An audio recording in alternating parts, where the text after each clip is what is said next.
Hola, hola, bienvenidos a Radio Semilla, el podcast de la red de guardianes de semillas donde hablamos de regeneración ecológica y social. Yo soy Felipe Álvarez y hoy tengo el gusto de presentarles a un invitadazo.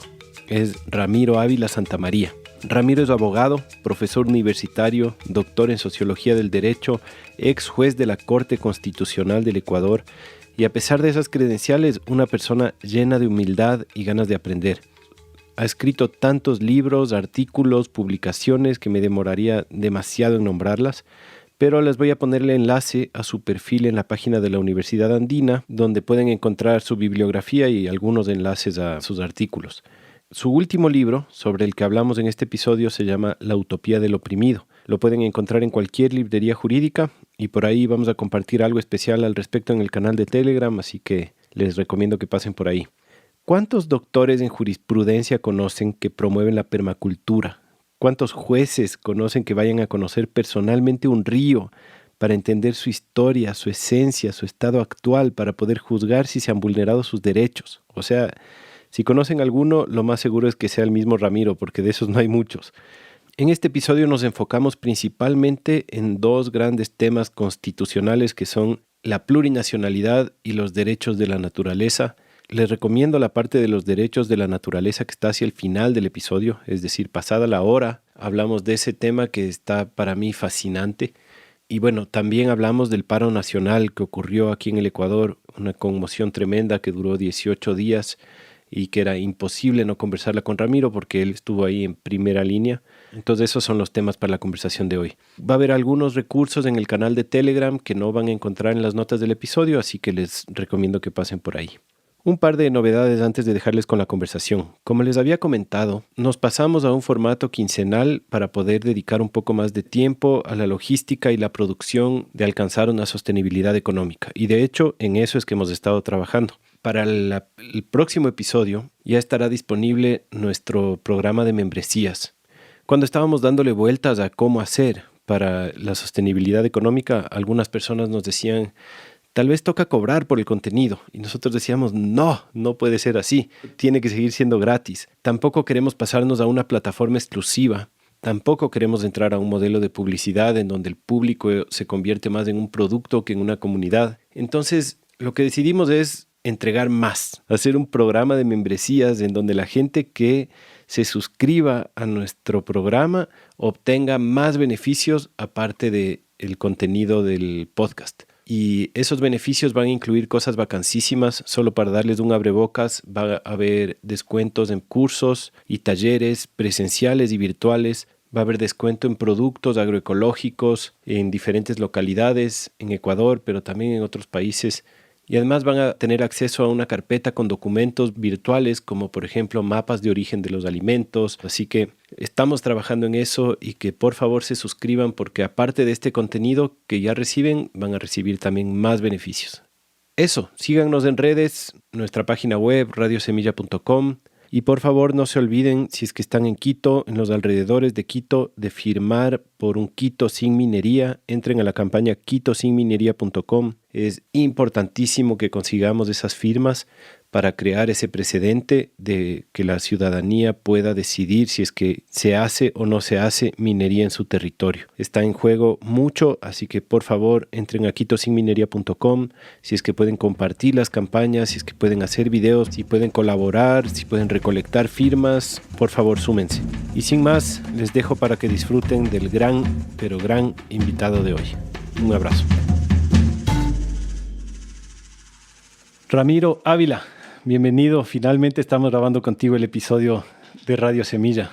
Felipe Álvarez, qué honor y qué gusto tan grande estar aquí con ustedes. Qué chévere. Oye, justo te estaba diciendo antes que antes del paro yo ya tenía como full temas de hablar contigo, así demasiados. Estaba pensando de hecho que íbamos a necesitar más de un episodio. Y ahora que fue el paro se duplicó esos temas, así que seguro nos va a dar más, digamos, el tiempo va a ser más corto que los temas que tenemos que hablar, así que ojalá alcancemos a cubrir bastante territorio. Y bueno, un poco como para que la gente sepa, esos temas estamos hablando de plurinacionalidad, estamos hablando de derechos de la naturaleza y estamos hablando de toda esta conmoción y, digamos, de esta situación social que estamos viviendo en el Ecuador. Entonces, bueno, me da un montón de ilusión Pero siempre comenzamos un poco como con la historia de vida del invitado. Entonces quisiera que nos cuentes un poco de dónde vienes, qué ha pasado desde que naciste hasta que llegaste hasta acá. ¿Tú eres quiteño de cepa? Quiteño, no tan de cepa. Mi padre viene de Cuenca. Ah. Mi madre tiene ascendencia de alguna gente de Machachi, me parece, y creció en Conocoto. Pero sí, yo nací en Quito, en un barrio muy popular que se llama La Magdalena, al sur. Y eso, nada particular. Ya. ¿Y cómo fue tu infancia? ¿En el sur de Quito, como una infancia urbana tradicional? Sí, una urbana tradicional de barrio, muy de barrio, y que siempre yo extrañé y siempre tengo como buenos recuerdos. Y que ahora de alguna manera lo estoy viviendo en La Tola, que es un barrio del centro de la ciudad. Sí, de esto de que sales a la calle, tienes tus amigos, entras a las casas de los vecinos y cada madre tenía, digamos, una olla de arroz, plátano para cualquier vecino que llegue. Sí, una vida muy, muy de barrio. Me encantó a mí, la verdad, mi infancia en ese sentido. Todas las mamás son tías. Todas las mamás son tías y todos los amigos del barrio son hermanos. Ajá. Y cuando ya saliste del colegio, tú de una te fuiste a estudiar Derecho, te hiciste abogado. Sí, la idea del derecho era más una idea de mi padre. Él de alguna manera quería que uno de sus hijos sea diplomático y tenía esta noción de una persona que sea internacionalista, que sea un burócrata y cosas de estas. Y él pensaba, o yo sentía que él decía que quizás la mejor forma de lograr eso es siendo abogado, pero digamos, si esa fue mi intención inicial, se perdió enseguida en la carrera de Derecho. Y ahí, digamos, descubrí que el derecho producía injusticias. Esto es lo que me pasó. Y esto me pasó porque tuve una experiencia de trabajar como voluntario en una cárcel. Y ahí, digamos, esta idea de jueces que mandan gente a la cárcel y luego mirar que en la cárcel la gente sufría. No, la palabra es padecía. Entonces yo tengo memoria, por ejemplo, de estos mis primeros años de estudiante de Derecho, ver gente que entraba a la cárcel. La cárcel de la calle Ambato era esta, que queda ahí en el centro de Quito, y mirar cómo se iban literalmente marchitando, ¿sabes? ¿Veis cómo se degeneraban físicamente? Y ahí me entra esta idea en esa época de necesitar sacar a la gente de la cárcel. Entonces, digamos, yo me acuerdo mi carrera universitaria era todo el tiempo pensando en la gente que está ahí. Había un abogado en la universidad que ayudaba y firmaba los escritos. Y me acuerdo hacer trámites y coger a la gente de los más pobres de los pobres y tratar de sacarles. Y una cosa que no entendía ahí era que sacabas a la gente y la gente volvía.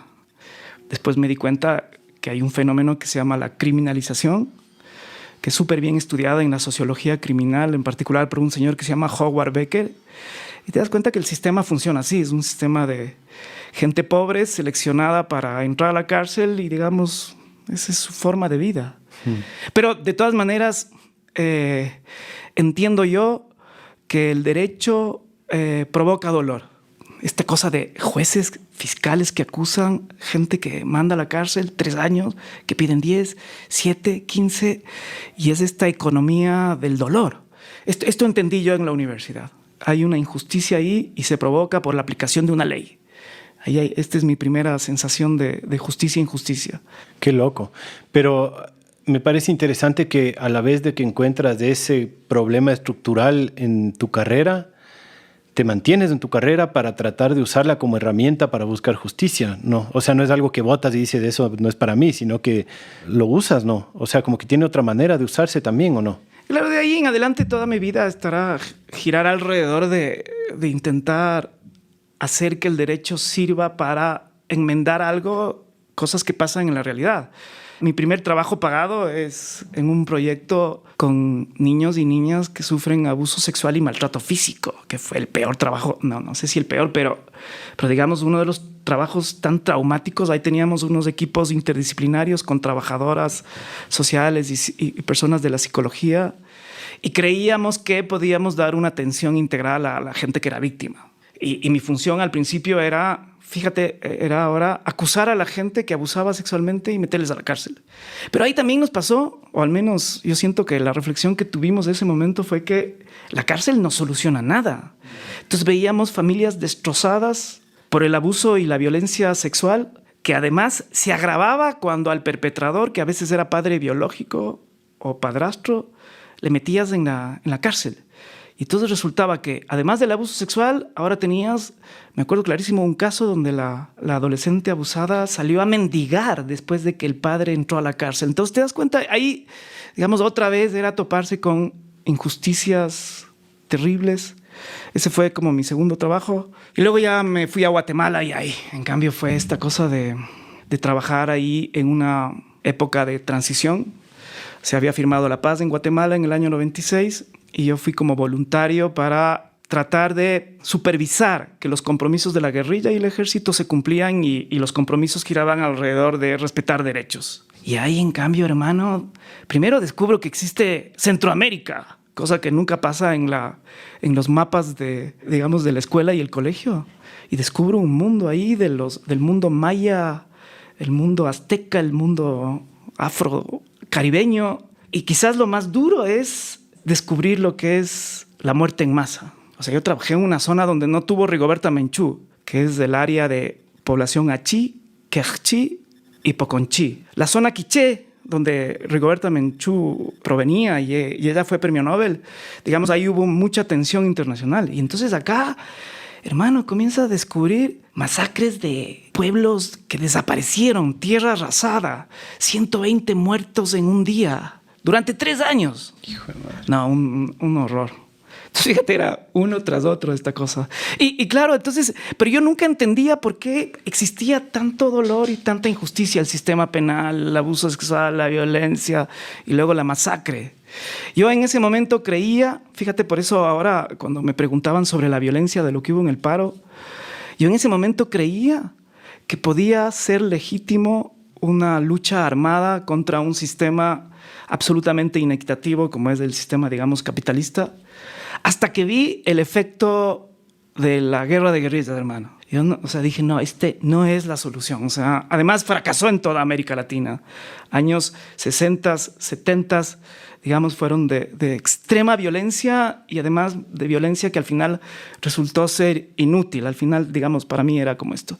Y luego tuve chance ya de ir a estudiar y esto fue como interesante, como parar un rato y tratar de entender todas estas cosas. Qué loco, ¿no? O sea, desde que entraste a estudiar Derecho fue un baño de realidad, así de las peores situaciones humanas posibles. Que es doloroso y a la vez qué básico es poder empaparse de lo que funciona, de cómo funciona en verdad el mundo, ¿no? Porque eso te hace pensar, si no se pone a pensar realmente. Después tú te fuiste a estudiar al País Vasco. No, antes me fui a la Universidad de Columbia en Nueva York. Ahí hice mi maestría y ahí profundizo lo que significa derechos humanos. Ahí entiendo, digamos, el derecho de la gente más vulnerable. Al final, si podrías definir derechos humanos en una palabra, es la ley del más débil. Y es, digamos, más débil, de la persona más débil en el sentido de que no tiene nada frente al poder. Poder político, poder económico, poder físico, sino derechos, hermano. Entonces es una idea súper abstracta, pero al mismo tiempo es súper poderosa cuando quien debe cumplir los derechos, digamos, entiende esa lógica de poder limitado por los derechos de quienes lo tienen. Entonces, en Colombia aprendo de forma profunda esta lógica de los derechos humanos y también ahí me doy cuenta que me encantaría como enseñar. Para mí es un choque de cómo yo aprendí el pregrado, el colegio, la escuela, una educación tremendamente formalista, vertical, de memoria, que Paulo Freire llamaba la educación bancaria, esta que tienes que como un cheque decirle al profesor qué es lo que quiere escuchar y aprenderte de memoria. Y de pronto voy a un lugar donde todo se discute, se lee, todo, no hay verdades. Son como comunidades socráticas donde hay un profesor y profesora que te está cuestionando y revoluciona mi cabeza en el sentido de enseñanza jurídica. Y ahí me doy cuenta que lo que quiero hacer en mi vida es enseñar, digamos. Y ahí quizás surge mi vocación de ser docente y nunca dejé de dar clase de ahí en adelante. Uh-huh. Entonces lo del País Vasco es después, son especializaciones, maestrías. El País Vasco más bien es el doctorado, eso lo hago en el año 2013. Ahí siento yo que el derecho por sí solo no explica nada. Y yo ya tenía intuiciones de que el derecho era una herramienta que quien la utiliza, digamos, puede controlar y legitimar su poder, y también puede emancipar. Y entonces la idea era que yo necesitaba como transdisciplinarme, y entonces yo estudio en el País Vasco Sociología del Derecho. Y ahí aprendo algo de antropología, de sociología y cosas de estas. Y ahí hago mi doctorado en Sociología del Derecho. A alguien le escuché decir alguna vez que los abogados son como los hackers del sistema. O sea, lo que tú dices, ¿no? Que el derecho es esta herramienta para manipular de alguna forma, ¿no? El destino de las personas. O sea, sí. Es bien interesante ese tema, ¿no? Si aprendes este lenguaje, puedes, como tú dices, ¿no? Emancipar o controlar. O controlar. Y si tú te das cuenta, todas las emanaciones de poder político del Estado, todas tienen forma jurídica. Todas, sin excepción. No hay forma que hagas ni siquiera una masacre o que hagas una política de distribución inclusiva si no es con formas jurídicas, actos administrativos, reglamentos, leyes, constitución. Siempre el derecho, digamos, en el mundo contemporáneo te permite legitimar tu acto de poder, sea este arbitrario, abusivo, o sea un acto justo, digamos. Por eso el derecho es importante. Y por eso también hay que conocer el derecho. Supongo que es como, digamos, en la medicina, que si tú no tienes conocimientos de nada, te dejas llevar por un médico positivista. O también, digamos, en la agricultura, si es que no sabes nada, permacultura, te dejas llevar por la gente que te vende los químicos. El derecho es igual. Si tú dejas que solo los abogados y las abogadas te digan qué es lo que tienes, no tienes, o qué se debe hacer, o lo prohibido, o lo permitido, digamos, te dejas llevar por un sistema de control. Por eso es importante que la gente sepa derecho y pueda poner límites al poder y pueda controlar y pueda decir qué es lo que debería hacer o no. Y la Constitución lo permite, esto es lo gracioso. Yo supongo que una de las claves para poder gobernar en unas sociedades de profunda inequidad como las nuestras, y cuando digo las nuestras digo América Latina y digo Ecuador, por supuesto, tiene mucho que ver con que el derecho lo maneja y lo usa muy poquita gente. Muy poquita gente. Si es que la gente tendría conciencia, por ejemplo, de que tiene derechos sociales, económicos, culturales, yo estoy casi seguro que esa sería una herramienta para combatir la pobreza. Pero la ignorancia, digamos, y que el poder lo tenga, y que el saber lo tenga poquísima gente, digamos, es parte de la clave de un sistema injusto. Claro, ¿no? Es parte de la acumulación de recursos de una élite al final, ¿no? Porque es un recurso, ese conocimiento que está hiperacumulado en una pequeñísima élite, ¿no? Claro, ese es lo que dijo Foucault. O sea, la clave de los libros de Foucault es si tienes el saber, puedes enmascarar el poder. Si no tienes saber, si no tienes conciencia, digamos, el poder se ejerce sin límite. Esto pasa. Bueno, esos son algunos de los temas en los que no vamos a poder entrar mucho. Este tema de, bueno, todo lo que mencionaste de la parte del sistema penitenciario es algo fascinante y profundo que me gustaría también hablar en otro momento, y de los derechos humanos también. Pero vamos entrando un poco en la materia que nos convoca. La Constitución. Creo que este es un buen lugar tal vez como para abrir esa conversación. Porque aquí tenemos esta constitución interesante, digamos, innovadora, en donde ya hablan de derechos de la naturaleza y de plurinacionalidad desde el 2008. Y Chile ahorita está en ese proceso. Tenemos un buen porcentaje de nuestros oyentes en Chile que están justo en eso ahorita, ¿no? Creo que acaban de pasar el primer borrador y tiene algunas cosas interesantes. ¿Nos podrías contar un poco sobre estos dos temas en particular que tiene nuestra Constitución? ¿Por qué es interesante? ¿Por qué no es interesante? ¿Qué fallas tiene? ¿Tú participaste de eso o no? ¿Estuviste en la parte de la constituyente? Estuve en el año 2008. Trabajé en el gobierno de Correa en sus primeros años. Trabajé desde el 2008 hasta el 2010. Y estaba en un ministerio que recién se había como inaugurado, que era el Ministerio de Justicia y Derechos Humanos. Ajá. Y a mí me invitaron a que sea subsecretario de una subsecretaría que se llamó Reforma Jurídica.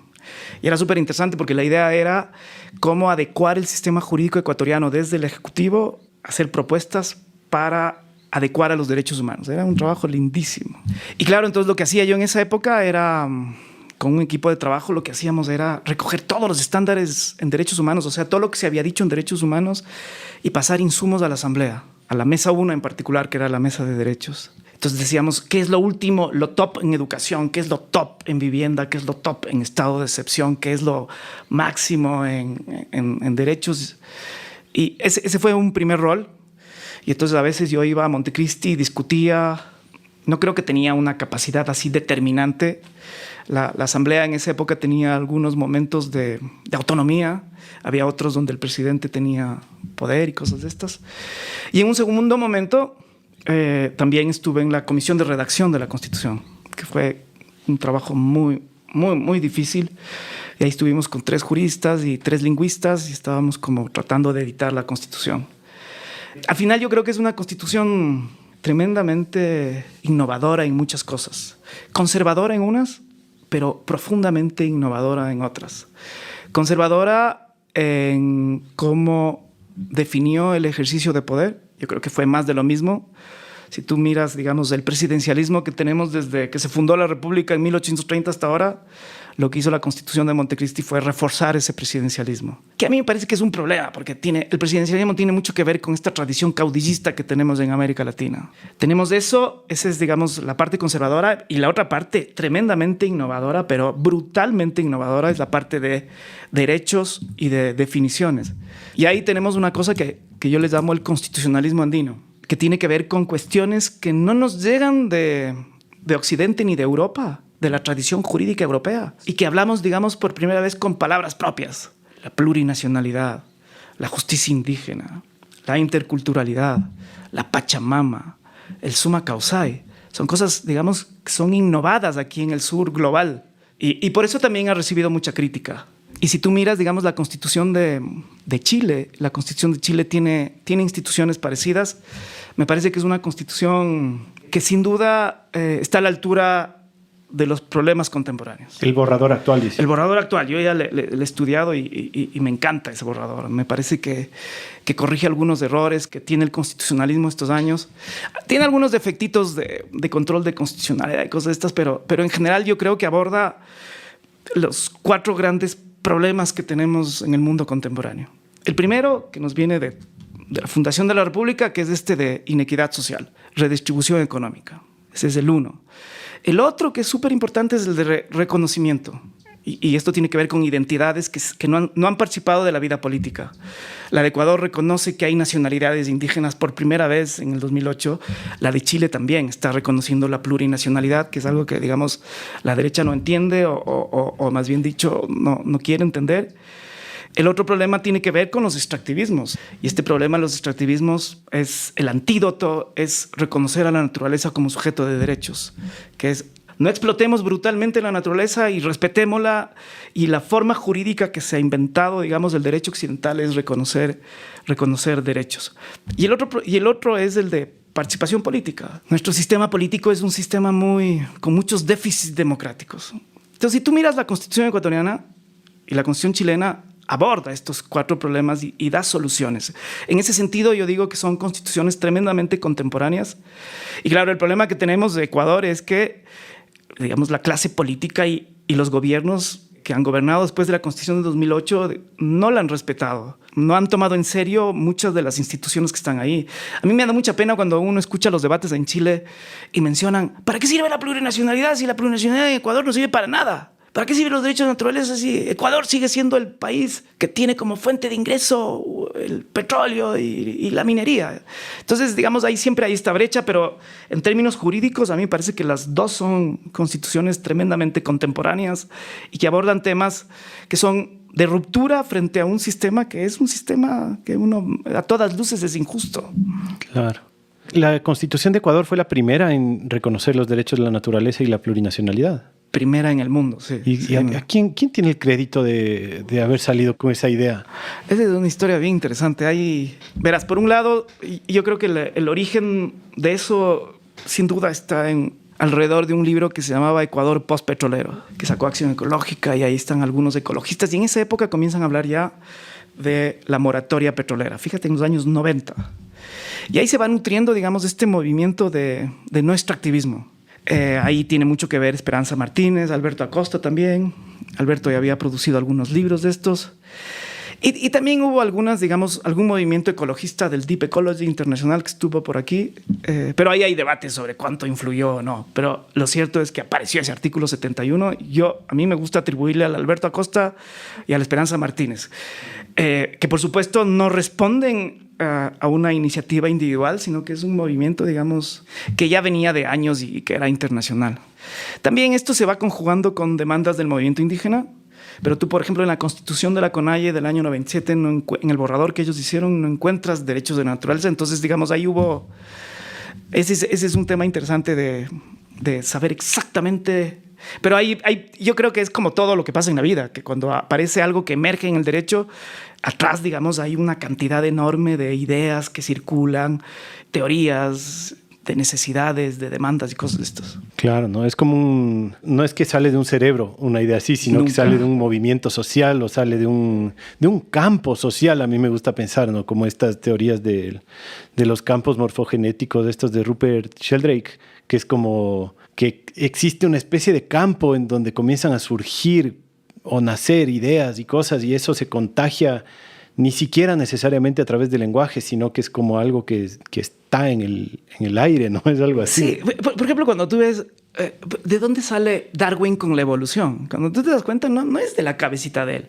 Había otra persona que al mismo tiempo estaba ya pensando sobre lo mismo, y cuando ves, digamos, todos los libros que leía tienen que ver con geología, con observación, con conversar con gente.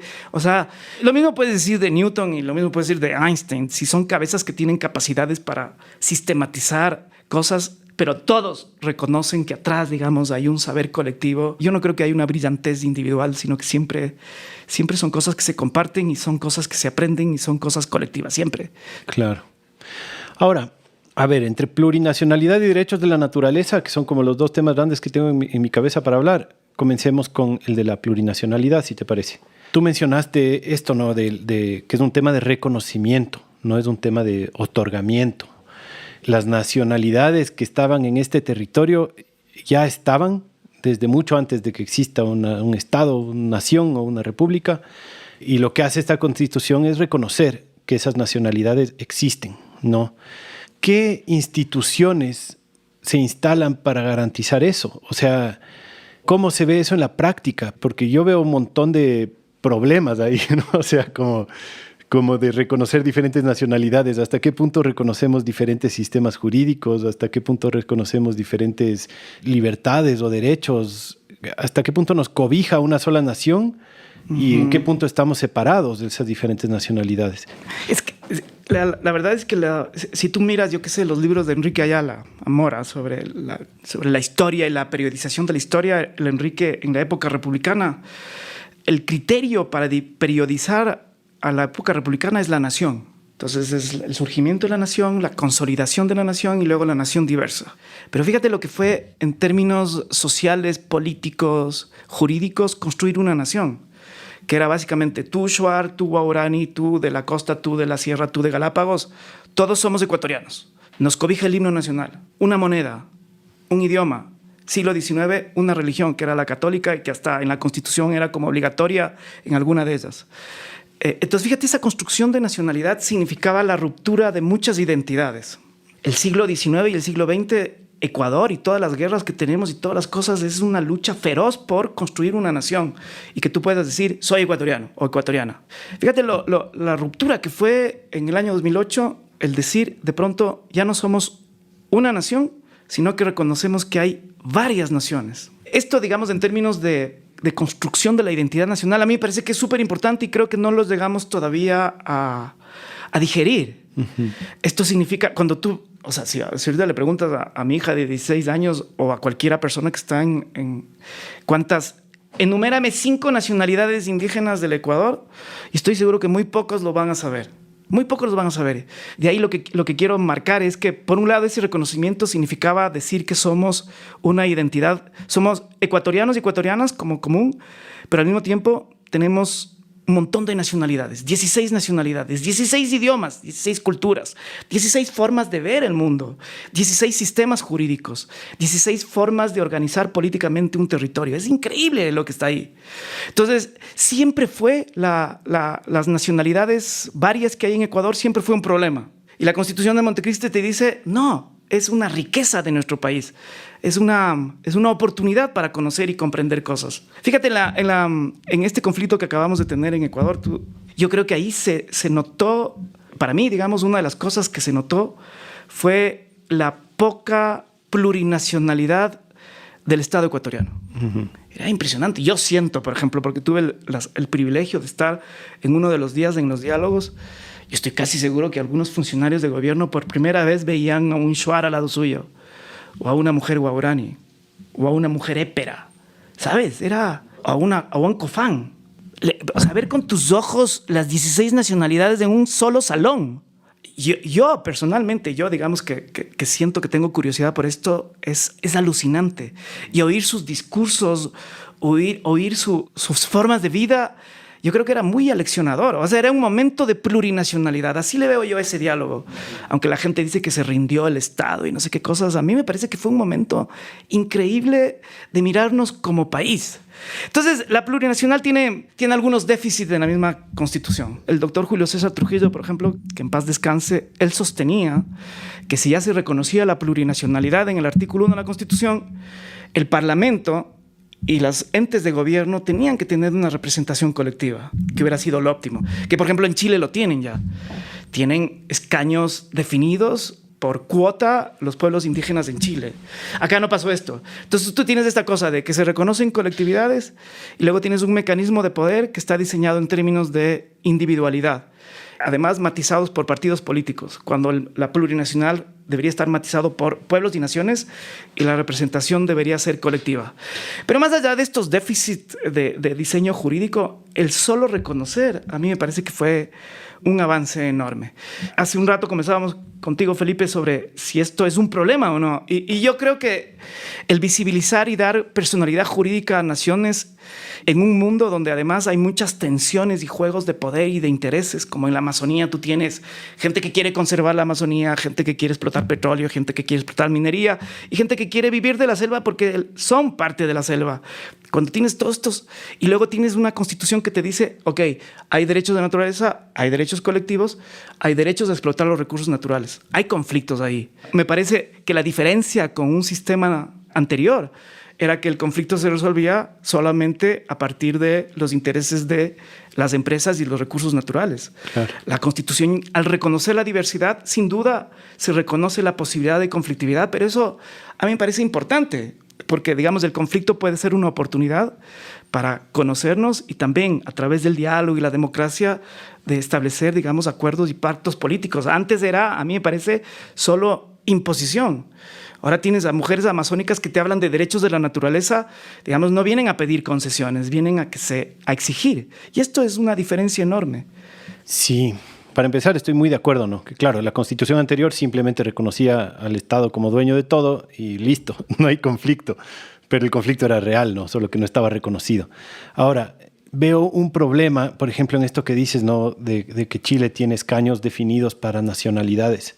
Una persona se autodefine de una nacionalidad. Uh-huh. O vas a hacer pruebas de ADN, ¿cacha?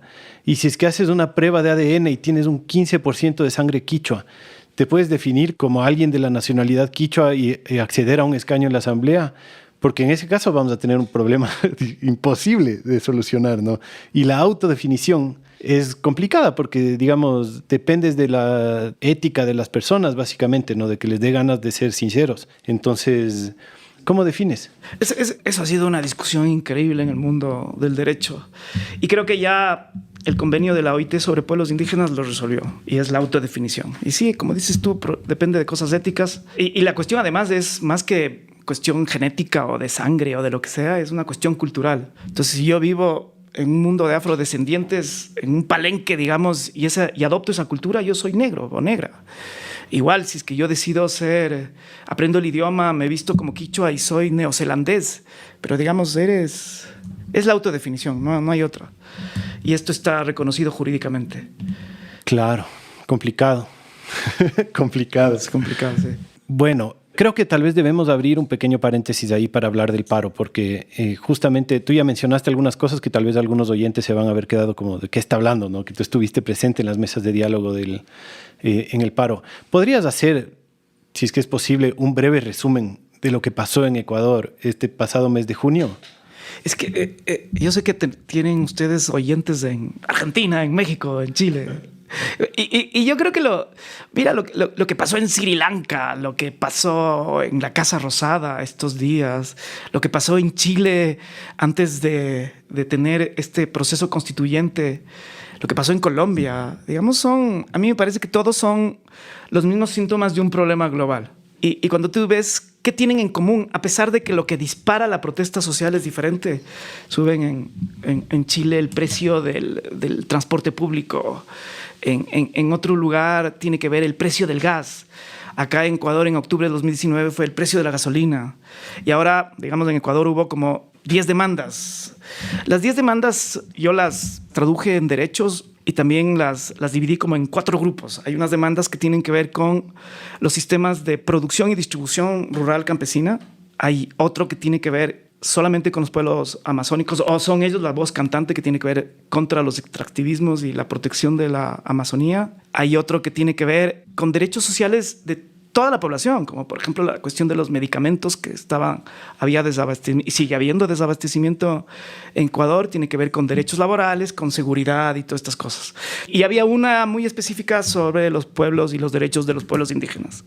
Entonces, digamos, todas estas demandas habían sido ya verbalizadas, puestas por escrito hace un año más o menos. El gobierno se sentó un par de veces con el movimiento indígena y en las 2 veces, digamos, no tuvo resultados. Y el movimiento indígena anunció que iba a haber un paro nacional. Y yo creo que si tú miras todas las demandas que tienen que ver con soberanía alimentaria, con derechos a la salud, a la alimentación, tiene derecho al acceso a los mercados. Si tú ves todas las demandas, yo creo que tienen que ver con un factor común que es no hay políticas sociales de inclusión de la gente más vulnerable. Y si ves la agenda del gobierno en este año, estamos en Ecuador en un gobierno que es liberal, es un gobierno conservador, de derecha. Y si tú ves las 2 grandes políticas que tuvo el gobierno fueron el uno, vacunación universal, que creo que fue un éxito, y el otro era estabilidad macroeconómica. Entonces, ahí tienes, digamos, el Ecuador estaba como alimentando un fondo ahí para aumentar o disminuir el riesgo país, y esto creo que también a su manera, según están en los indicadores, lo hizo bien. Pero descuida absolutamente políticas de inversión social. Y quizás la forma más evidente de ver eso es, digamos, la carestía de la vida y los pésimos servicios públicos que hay en Ecuador. Y entonces se anuncia este paro, y yo creo que el paro cobra una inusitada fuerza cuando el gobierno decide tomar un rumbo de abordamiento al paro desde una lógica de seguridad y de fuerza. Entonces, fíjate las primeras medidas que toma los 10 primeros días del paro. La primera es detener a la cabeza o al líder visible del movimiento indígena. Le detiene y le acusa de un delito de obstaculización de la vía pública. Primera cosa, a la fuerza. Con esa lógica de elimino al líder, elimino al movimiento. Y lo que pasó es que se hizo visible el paro, se hizo visible las demandas y también, digamos, hubo un rechazo generalizado a una medida, digamos, a mí me parece arbitraria.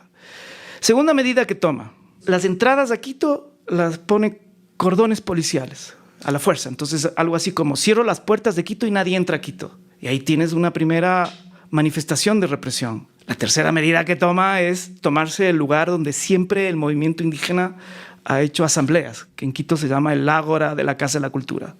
Y cuando digo se toma, entran militares y policías y literalmente se quedan ahí para que no pueda entrar el movimiento indígena.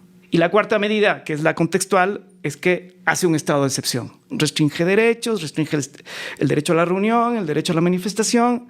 Y digamos, todo esto hace que la violencia se multiplique. Y luego tuviste esto que sentimos acá en Ecuador, es que poco a poco los mercados y la economía se fue como encareciendo, hubo desabastecimiento. Y entonces yo siempre dije, aquí el gobierno tiene 2 alternativas, o sigue usando la fuerza, o la otra, que es utilizar los mecanismos institucionales y dialogar.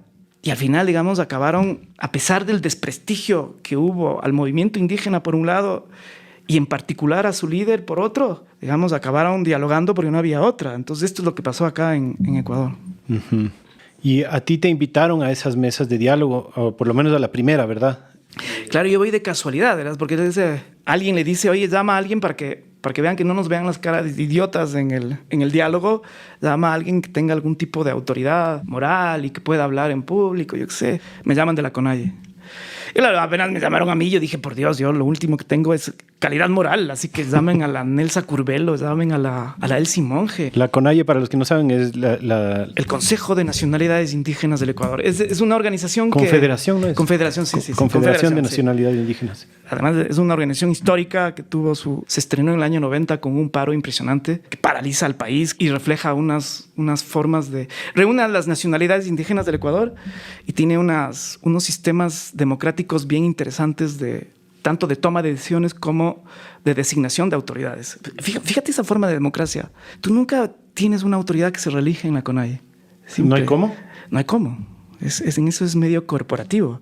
Y la otra cosa que a mí siempre me impresionó desde el año 90 es esta cosa de, perdone, hablando con el presidente o con quien sea, tengo que consultar a las bases. Y tienen un sistema de el consejo, luego tienen uno de segundo orden donde están las autoridades de los pueblos nacionales, luego tienes otro donde están de las comunidades, y es un sistema de abajo para arriba impresionante. Fíjate, la plurinacionalidad tiene mucho que ver con esto, porque la segunda palabra que está al lado de la Constitución se llama interculturalidad, y básicamente podemos aprender los comunidades y pueblos indígenas y afrodescendientes de la sociedad mayoritaria mestiza estatal, pero el Estado también puede aprender.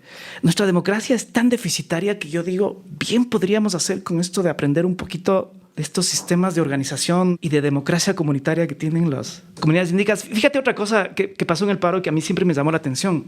Fíjate a dónde iban las máximas autoridades a tomar decisiones. El presidente de la República se reúne en un gabinete absolutamente de gente mestiza de clase media alta, y aparece muchas veces en fotos con los militares. Incluso aparece un día con chaleco militar. El vicepresidente aparece un día entregando comida a un grupo de personas del ejército. Y fíjate el otro lado, este señor Issa, en una asamblea en el Ágora, en donde tenían voces, personas estudiantes del movimiento LGBTI, feministas, de la comunidad de no sé dónde. Yo dije, Dios mío, aquí tienes todos los tipos de democracia que está. La Constitución reconoce 3 tipos de democracias. Una democracia que es la representativa, que es la estatal. Una democracia que es la participativa, que es la que vimos cuando se sienta el movimiento indígena con los ministros de Estado, que es el Estado abre para tomar decisiones a gente que no tiene representación en urnas. Y luego tienes la democracia comunitaria. Hubo 2 días en el Ecuador donde tenías esos 3 tipos de democracia en acción. La una, que los representantes intentaron, utilizar un mecanismo para destituir al presidente. Tenías al presidente usando estados de excepción, usando la Constitución y todas estas cosas. La otra, tenías ahí gente que intentaba hacer el diálogo, líderes con ministros. Y la otra, tenías el Ágora de la Casa de la Cultura, donde la gente hablaba. Y es increíble. Yo creo que, por ejemplo, ahí la Constitución, cuando reconoce esos 3 tipos de democracia y cuando miras y ligas eso con la plurinacionalidad del intercultural, es cuánto nos enriquecemos. Porque las democracias, estos tipos de democracia no son excluyentes, sino que deberían complementarse. En 2 días vimos los 3 tipos de democracia actuando. Increíble. Cierto, ¿no? Qué increíble. Bueno, un poco para matizar tal vez, porque yo siento que ese es full mi rol en esta vida, y aclaro que son lecturas y opiniones personales, pero un poco para romper la dicotomía, digamos, ¿no? Porque nunca me siento cómodo cuando tenemos 2 extremos, y también creo que el movimiento indígena, no solo el movimiento indígena, sino en general las movilizaciones que ocurrieron en Ecuador, tuvieron muchas cosas criticables. Por un lado, una oposición política al gobierno que aprovechó el espacio para hacer de las suyas. No nos vamos a meter a fondo ahorita porque sería imposible. Por otro lado, alas radicales del movimiento indígena mismo, ¿no? Incluyendo algunas de las organizaciones más locales. Digamos, hubo aciertos y errores, creo que de ambos lados, y hubo un montón de cosas, ¿no? Pero qué interesante lo que me dices de cómo se aplica, y justo por eso yo quería sacar el paro, ¿no? Porque cómo se aplican estas cosas de la Constitución que están como latentes, medias dormidas en algún lado. Adentro mío yo sentía algo así mismo, ¿no? Esto de la plurinacionalidad, cuando fue la constituyente, yo dije, ve, qué bacán, ¿no? Como, cierto, ¿no? Se reconoce que hay muchas nacionalidades, chévere, y hasta ahí quedó. Pero después, el rato que ya llega a la parte de manifestar esa plurinacionalidad, ya te comienzas a hacer más preguntas, pues, ¿no? Entonces, claro, una de las cosas que yo veo es como la gente que salió a manifestarse, o por lo menos una buena parte, o tal vez la mayoría de la gente que salió a manifestarse, es gente que vive, por un lado, muy maltratada por el Estado central, tiene las obligaciones que le impone el Estado central, vive en la marginalidad a la que le empuja el Estado central, pero a la vez no accede a los derechos que ofrece el Estado central, ¿no? Y a la par vive en otro sistema político también, que eso es lo que a mí me rompe la cabeza, ¿no? Sí. Porque, claro, ¿no? El Estado de alguna manera debe garantizar educación y salud, inclusión y no sé cuántas cosas, pero claro, hay un grupo gigante de gente que no accede a esos derechos y que a la par vive en un sistema distinto. Es decir, en las comunidades indígenas, en cada nacionalidad debe ser distinto, pero la toma de decisiones funciona de otra manera. El mismo Estado de Derecho no es el mismo. Hay un ejemplo que a mí me llama la atención siempre, ¿no? Que antes me parecía súper criticable, ¿no? Cuando dicen esto de que a la gente en las comunidades le obligan a salir al paro, ¿cacha? Y es verdad que en muchas comunidades le obligan a salir al paro. A mí mucha gente de comunidades me ha dicho que sí están obligados a salir al paro. Eso es cierto. No todas, pero muchas. Pero la gente de esas comunidades no toma esa obligación como una vulneración de sus derechos. Es más una especie de ser colectivo, ¿no? De identificarte más con un colectivo que con tu individualismo. Y eso es algo interesante de la plurinacionalidad. O sea, hay gente que se siente más comunidad que persona, ¿cacha? Y que sí, si bien los dirigentes tal vez te están obligando, no es como que, esta persona, este individuo me está imponiendo algo a mí como otro individuo, sino que esta comunidad está tomando una decisión colectiva a la que yo simplemente pertenezco y estoy obligado, ¿cacha? Eso me parece interesante, por ejemplo. Entonces, estamos rompiendo con principios básicos del Estado de Derecho en el que vivimos como nación y a la vez estamos aplicando la plurinacionalidad y la alternativa a ese sistema jurídico al que pertenecemos todos. Has dicho muchas cosas. Perdón. No sé si es que las puedo comentar algunitas. La primera, que me parece que una de las peores cosas que puede pasar cuando hay conflictos, y conflictos que son sentidos y graves, como creo que sentimos aquí en Ecuador en esta última manifestación de junio del 2022, es que las posiciones se polarizan. Esto es el peor escenario para resolver un conflicto. Y cuando las posiciones se polarizan, tú no ves los defectos que tienes y solo maximizas los defectos de los otros. Esto pasó en Ecuador y esto es súper lamentable. Y pasa todos los días. Y este es, digamos, es la peor entrada para resolver conflictos y conflictos profundos. Esto pasó con la violencia, por ejemplo. Yo creo que no se puede romantizar ningún tipo de violencia, venga de donde venga. Entonces tú tienes al Estado ecuatoriano que cree que siempre hizo uso racional y progresivo de la fuerza. Yo creo que en muchos lugares se excedió. O sea, hay unos videos espantosos. Hay unos videos espantosos de un ciudadano que es pateado por 10 policías. Eso, por ejemplo, es inaceptable. Y del otro lado tampoco puedes romantizar porque el actor es el que tú simpatizas, sea la CONAVI, sea el ejército. Yo sentí esto, por ejemplo, en los debates con los abogados y abogadas, los unos que querían defender voluntariamente a los policías caídos y los otros que defendían a los... Y me parece que hay que tener algún nivel de objetividad para poder aprender de las cosas que pasan. Esto de la plurinacionalidad y la interculturalidad, fíjate para que veas cómo opera y lo difícil que es. En ese diálogo que hubo ahí en el lugar donde se sentaron funcionarios de Estado y representantes del movimiento indígena, había una concepción tan interesante sobre los derechos sociales, para que te veas la riqueza que es nuestro país. Una mujer amazónica decía que estaba sosteniendo por qué se tenía que derogar el decreto que expandía la frontera hidrocarburífera y minera, y decía cosas como estas. Es que ustedes no pueden topar la selva, decía, porque la selva, para que me entiendan, le decía a los funcionarios, la selva para nosotros, para nosotras es el supermercado, es el hospital, es la escuela. Fíjate en esa concepción del derecho. Increíble. Es increíble. O sea, la selva nos da el alimento. La selva nos da el material para construir nuestras casas. Y cuando ustedes entran, digamos, ustedes entran y destruyen todo. Entonces comienza a sonar el pozo petrolero, comienzan a extraer, sale gases, hay ruidos, construyen una carretera, vienen gente y de pronto la selva se destroza. Entonces decía, es como que entrar a su casa y que nosotros nos metamos a la fuerza y les quitemos la refrigeradora, les quitemos la alacena. No es justo, les decían. O sea, fíjate, están hablando todos de derecho a la educación, derecho a la salud. Entonces, la comprensión intercultural de eso no puede pasar solamente por lo que cree un juez mestizo que estudió en una universidad occidental, sino que tienes que escuchar al otro. Y esto me parece que para mí el principal llamado de la plurinacionalidad intercultural es aprendamos de los otros, de las otras que son completamente diferentes a nosotros. A mí me parece que cuando Quito se polariza un sector de Quito y hay un grupo de personas que se creen que son quiteños de bien porque no salen a manifestarse, digamos, ahí hay una incomprensión de lo que es uno, el indígena, otro, la persona rural del campo y otro, el pobre ecuatoriano. Esto es, Felipe, lo que yo veía en las calles. El pobre ecuatoriano con rostro de miserable de la ciudad, miserable en el campo y miserable en el mundo indígena. Y entonces alguien decía, por ejemplo, nosotros no éramos pobres. Ustedes cuando vinieron con el desarrollo nos empobrecieron. O sea, antes vivíamos de la selva y teníamos todo. Llegan ustedes y de pronto vivimos con menos de $2 al día. Quien nos hizo pobres no fue, digamos, nuestra circunstancia, sino la llegada de ustedes con el desarrollo. A mí, yo alucinaba, te juro, veía unos discursos ahí de filosofía política en voces de gente que es, digamos, que viene del Ecuador profundo. Una de las cosas que pasa en Quito, en estas marchas, en estas movilizaciones y en estos paros, es que la gente se deslocaliza. Tú estás acostumbrado a ver el indígena en una postal, digamos. O les ves en Quito, Quito es una ciudad que está cobijada por el Pichincha y está al pie de una montaña y es parte de la quebrada, digamos, Quito.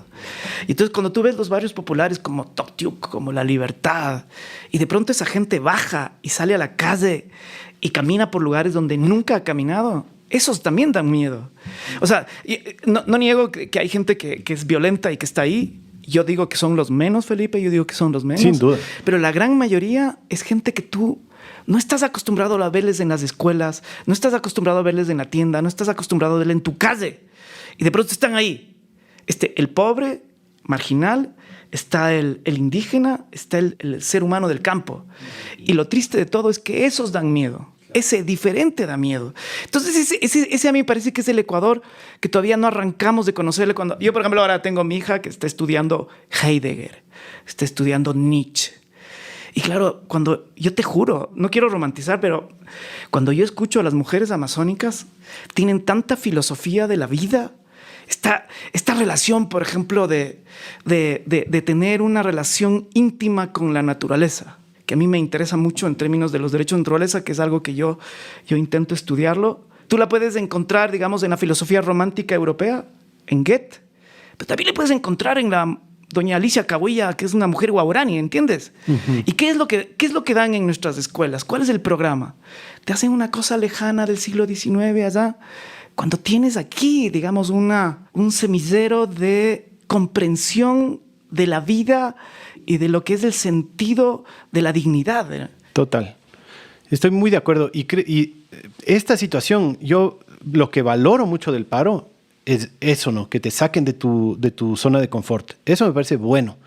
Y que veas gente que no has visto y que veas manifestaciones que no has visto y que entiendas cosmovisiones que no conocías, me parece súper valioso, aunque te toque pasar un poco de miedo, ¿no? Eso sí, creo que es valioso. Sí. Creo que a veces nos falta, vivimos realidades tan aisladas que es bueno romper esa burbuja. Estoy de acuerdo contigo. O sea, yo sí creo que hay yo veo la protesta algo más o menos así para poner una metáfora, verás. Es como, en la ciudad estamos súper acostumbrados a que en los semáforos la gente te pida caridad y te golpee el vidrio, que quiera limpiar tu parabrisas, que te venda un chicle y cosas de estas. Digamos, convivimos con la miseria y con la pobreza. Y a veces, digamos, das 10 centavos, 20 centavos y sigues la vida. Cuando hay un paro y una movilización como la que hubo acá en Ecuador, es más o menos como que esa persona que normalmente te pide caridad o 10 centavos o te vende un chicle, te golpea el vidrio y te dice, tengo derechos. ¿Sabes? Esa es una diferencia enorme. Entonces, lo que te quiero decir es que a veces, lastimosamente, hace falta que la gente proteste en esas dimensiones para que podamos ver que hay un problema social que está atrás. Yo estoy consciente de que genera un montón de inseguridades. Yo soy persona con privilegio y, por supuesto, hubo un rato que uno siente angustia de que ya no tienes que comer, que no entran los productos, los alimentos, que se acaban las alacenas, que no hay papel higiénico, yo qué sé. Pero en el fondo, o miras eso a corto plazo, tu necesidad insatisfecha por estas personas que están protestando y qué cabrones, o, por Dios, será de pararnos como país y mirar que estamos en un país donde las cosas no están bien ordenadas. Cuando tú miras en Latinoamérica en general y en Ecuador en particular, la concentración de riqueza que existe en, digamos, en el 0.1%, el pago de impuestos de las personas más ricas, y luego tú tienes todo lo poco que llega en términos de distribución de riqueza nacional, y miras la desnutrición, miras la falta de escuelas, miras la falta de atención de salud y miras... Entonces tú dices, algo está mal en esta sociedad, y la verdad es que no creo que se va a solucionar con resolver los 10 puntos del paro, pero a mí me parece que como sociedad tenemos que parar y pensar qué estamos haciendo con los más desventajados. Y esta situación, Felipe, para mí es construida. La inequidad social no es una cosa que se produce espontáneamente, sino que es construida y está organizada socialmente. Y en eso el derecho ha jugado muchísimo. Por ejemplo, el hecho de haber reconocido y que el centro de atención de la economía gira alrededor de la protección de la propiedad privada individual, y cuando los propietarios en general y quienes tienen propiedad intelectual son poquísimos, el derecho está abandonando a un montón de gente que tiene otros derechos que no están regulados y que no están bien exigidos. Entonces, ese es el problema, Felipe. Entonces, a mí me parece, todos jugamos un rol, y en ese rol, digamos, nosotros o contribuimos a la inequidad a nuestra manera, por las formas como consumimos, o también contribuimos a la destrucción del planeta por la forma como consumimos. Y de ahí, por ejemplo, yo tengo una admiración profunda a los Guardianes de la Semilla y a esta radio, porque yo siento que, por ejemplo, acá atrás de estos micrófonos ha habido un montón de gente que ha sido consecuente con conservar el planeta, con regenerar el planeta en el mundo, en tus metros que te rodean, y también regenerar socialmente, que es parte del podcast regeneración social y natural. Por eso admiro tanto esto, Felipe. Por eso para mí siempre te he dicho que es un honor estar acá, y yo los vengo siguiendo desde hace tanto tiempo. Mi primer capítulo fue impresionante que escuché de Radio Semilla, porque tiene que ver con los manglares. Y yo cuando era juez de la Corte Constitucional, estaba con un caso sobre manglares. Y me acuerdo que escuché ese capítulo y fue, ¿sabes?, oír la voz de Paolo Realpe. Y después, claro, me comencé a buscar cosas sobre esta gente de los manglares, que comienza a hablar como que te estuvieran cercenando un dedo cuando te cortan el manglar, ¿sabes? Y ver todo lo que significaba, digamos, para una gente que vive cerca del manglar, conservar y proteger. Entonces yo dije, Dios mío, esto es, o sea, ¿por qué proteges el manglar? No es solamente porque es una cosa abstracta o una cosa que está lejana en Esmeraldas.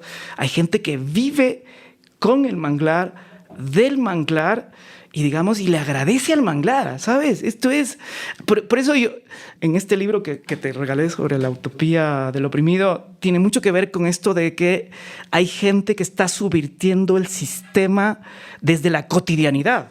Por ejemplo, cuando uno dice, ¿cuál es la solución de este país? Yo digo, por Dios, a nivel de comunidad, a nivel de familia, hay un montón de guardianes de semilla que lo están subvirtiendo, ¿sabes? Que no están pensando en el capital, que no están pensando en ganar, que no están pensando en propiedad intelectual, que están mirando la naturaleza para aprender de la naturaleza, y que están viviendo de forma diferente, con todos los conflictos que tenemos los humanos, pero lo están intentando, ¿sabes? A mí me alucina esto de que están haciendo ustedes en este proyecto y que lo siguen difundiendo. Qué bacán, gracias. A mí también me fascina. Por eso hago este podcast, porque me encuentro con tanta gente tan bacán como tú mismo y todos los anteriores y futuros invitados que comparten esa experiencia linda, ¿no? Sí, y te tengo que presentar a mi cuñado, Paolo, algún día de estos. Claro, el Paolo es mi cuñado. Es fantástico. Luego cómo es la vida, porque luego vi un video también de gente conocida tuya. Del David Lazo, que es otro guardián de semillas también, pues. Claro, y fantástico. Y tiene un video lindo. Vamos a poner en las notas ahí del Pero episodio. fíjate cómo se van enlazando las cosas. A mí, por ejemplo, ese video que hizo David Lazo es impresionante, porque tú puedes asociar cómo un grupo de afros ecuatorianos están en la Carolina, están siendo estigmatizados por la policía. ¿Qué hace un grupo de afros en un parque? Robar, cuando estaban, digamos, jugando boli. Y ese video, digamos, tiene la virtud de asociar un acto de represión con un acto cultural que era el proyecto que tenían ahí en Quito sobre comida esmeraldeña, digamos, y fíjate cómo se enlazan las cosas. Y esto para mí es lo fascinante de la permacultura. Todo es un sistema que está entrecruzado. Por eso, si uno mira lo que ustedes hacen, digamos, en permacultura, y uno mira, yo qué sé, el fenómeno carcelario, la violencia en las cárceles, tú vas a ver que todo está ligado. Falta de política social, falta de trabajo, narcotráfico, todo está ligado. Paro del 2022, todo está relacionado. Y a mí me parece que el problema que tenemos en la sociedad esta mayoritaria es que somos miopes. El derecho, por ejemplo, es absolutamente autónomo de todo, de todas las ciencias, de la política, de la ciencia social, de la antropología. Y esa miopía, para mí, es una de las causas de un sistema económico que solo mira cositas a corto plazo, como explotar todos los barriles de petróleo que están en la Amazonía durante los últimos 5 años. Y destrozar la Amazonía, por ejemplo, no tiene sentido. O lo que está pasando, o la resistencia que están teniendo en el Choco Andino contra la minería. Entonces, la gente que mira integralmente, como hacen los permacultores, y muchas de las personas que estaban acá, digamos, tienen esa capacidad de mirar a largo plazo, de tener paciencia, de aprender, de ensayar, de equivocarse, de seguir. Esto es lo que yo aprendo en Radio Semilla, ¿sabes? Y en cambio, cuando tú ves al gobierno, yo siento todos esos proyectos son a corto plazo y de una necedad absoluta y de una ceguera sobre a quién afecta y quién beneficia. Yo sostengo que benefician a poquitos y afectan a un montón de gente. Entonces ahí digamos, eso es... Así está diseñado, total. ¿Qué es esto que tú mencionas en tu libro, ¿no? Que se llama La utopía del oprimido. Lo estoy comenzando a leer, yo todavía no lo termino, pero está increíble. Y ahí mencionas esto de la modernidad hegemónica, ¿no? Y lo que yo entiendo de esta modernidad hegemónica que criticamos es este modelo extractivista, ¿no?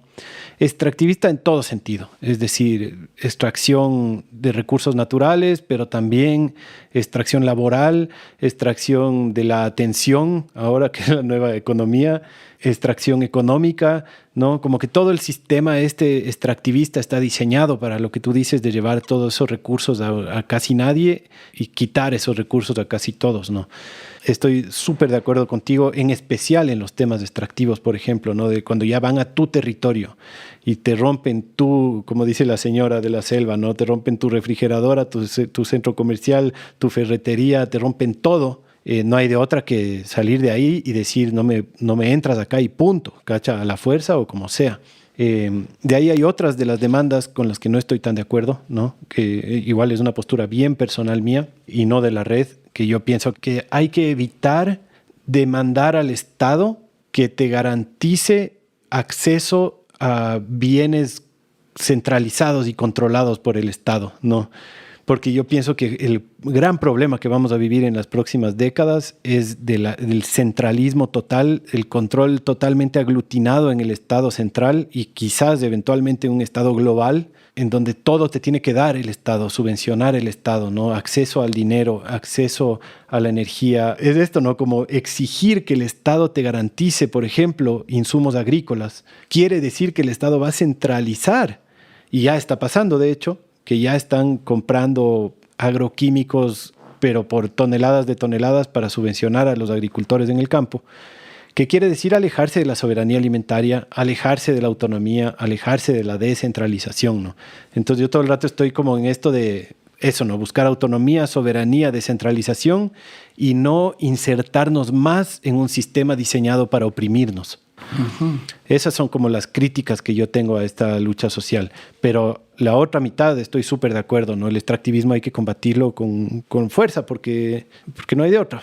Y ahorita, al hacer esa crítica, también estás haciendo una crítica muy inteligente al libro, porque el libro adolece de esta cosa. Este libro de la utopía del oprimido parte de la lógica de que hay como, entre otros, pero hay como 4 grandes problemas que nos impiden, por ejemplo, ir a otros objetivos distintos al de la acumulación infinita material o a un sistema económico diferente. Y uno de esos es el racionalismo científico, que lo que produjo fue un solo saber y ese saber desvaloraba al que no tenía método científico. Y, por ejemplo, el libro critica ese racionalismo científico. Pero lo que dice es cierto, porque también no todo es la culpa de la ciencia, por supuesto que no, sino de los usos de la ciencia. Y por ejemplo, ahí me encanta Los Guardianes de la Semilla, porque por eso para mí es una utopía real, porque a este saber científico, cuando tú oyes los podcasts, la gente dice, aprendo de los taitas, aprendo de la gente que sembraba de forma diferente hace años, del saber ancestral, y también aprendo de la naturaleza. Eso me fascina. Cuando la gente dice, chuta, no crece aquí la mora, será porque no sé qué, vino no sé qué animal y hay que quitar, poner una planta, poner otra. Lo que dice el libro no funciona acá porque el clima es... Y vas aprendiendo del error. Es increíble. Por ejemplo, para mí eso es una subversión al pensamiento científico hegemónico. El otro problema del capitalismo, el capitalismo es un problema porque te da un objetivo de que tienes que competir como medio y como finalidad, tienes que acumular de forma infinita en una naturaleza que siempre es finita. Y ahí, por ejemplo, a mí me encanta, digamos, estoy poniendo como utopía real a los Guardianes de la Semilla, porque me parece que cuando tú miras, por ejemplo, toda esta cosa del valor de la semilla y toda esa lucha que ustedes tuvieron para evitar que sea certificada y por lo tanto entre al mercado y que puedas decir que esa semilla se circula en el mercado y cuál no. Esa resistencia porque la semilla no entre al mercado y que sea valorada más bien por la riqueza natural que tiene y porque además generas vínculos. El que te da una semilla te da la otra. Fíjate esta utopía que es real porque ustedes la practican.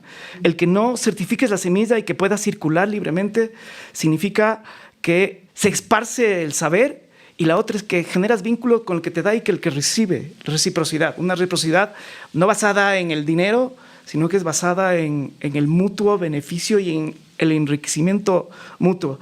El otro problema que tiene la modernidad es de la colonialidad. Ya tenemos unos valores, nuestra forma de vestir, de pensar, de soñar, de divertirnos.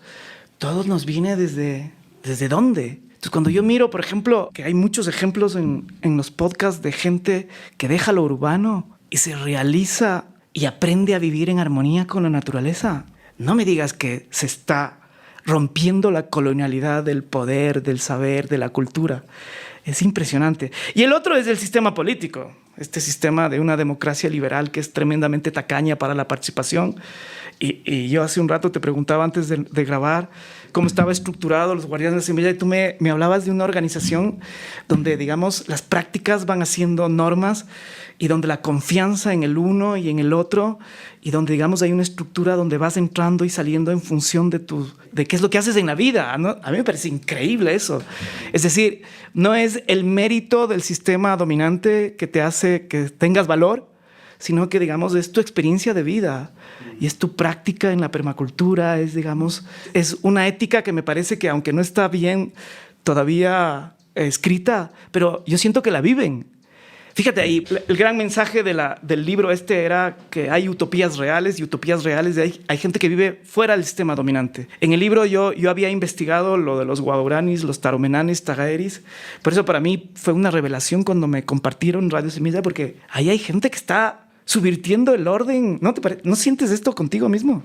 O sea, a ver, esto es justo el tema que hablabas en El Castigo Divino con el Luis Eduardo Vivanco, ¿no? Justo, que él me decía, oye, ¿quieres que la gente viva con taparrabos y que regrese 500 años?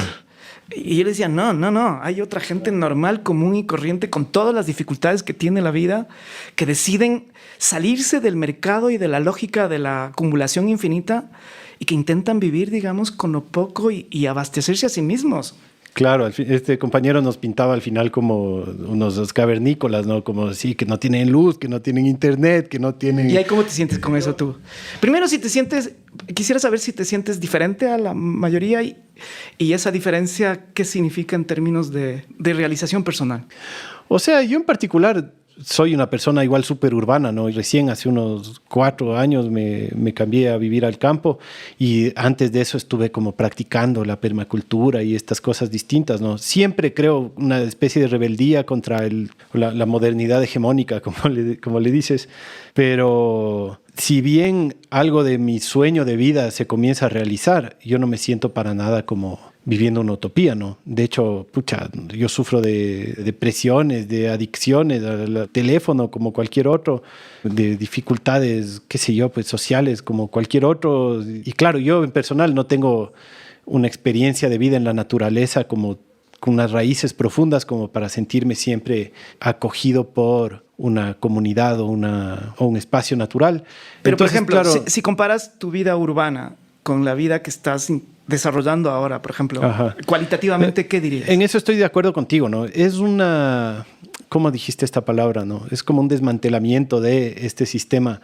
Sí, es como el fundador de la permacultura, que es Bill Mollison. Él tenía una frase que a mí siempre me acuerdo, ¿no? Porque él decía que la respuesta a todos estos problemas es vergonzosamente simple. Entonces, eso es algo que yo vivo constantemente, ¿no? Como que a veces parece que es una cosa complicada, ¿no? Comenzar a luchar por esa utopía o vivir esa utopía, pero es vergonzosamente simple, ¿no? Como ahora que veíamos los filtros de agua o Claro, cosas así. Es impresionante que tu popó esté dentro del ciclo natural de regeneración. Para mí es alucinante, porque el popó, cuando yo lo pienso, estoy pensando, jalo el agua y mi mierda va al río Machángara, que es el río que cruza Quito, claro, y que es un desastre. En cambio, tú lanzas el agua y estás básicamente regando tu jardín, hermano. ¿Eso no te parece utopía? Sí, pero es vergonzosamente simple. O sea, es más. Pero es utopía. Claro. Es utopía. Ajá. Porque es una transformación que se está produciendo, al menos en tu. Pero es real, es concreta, es aquí y ahora. Cuando tú dices, es imposible un sistema de jalar el agua y que no contamines. Sí es posible. Y, por ejemplo, para mí, desde mi lógica, yo creo que lo que vi hace un rato aquí en tu finca es un sistema donde la mierda es alimento. No me jodas, es utopía. Sí, la parte natural es fácil. La parte social, esa es complicada. Esa es complicada. Yo creo que tenemos ahí mucho más trabajo que hacer como sociedad. Que por eso es que a mí me descolocan tanto también todas estas, que es bueno, ¿no? Salir de la zona de confort cuando pasan estas explosiones sociales, porque te das cuenta que ahí sí es más complicado.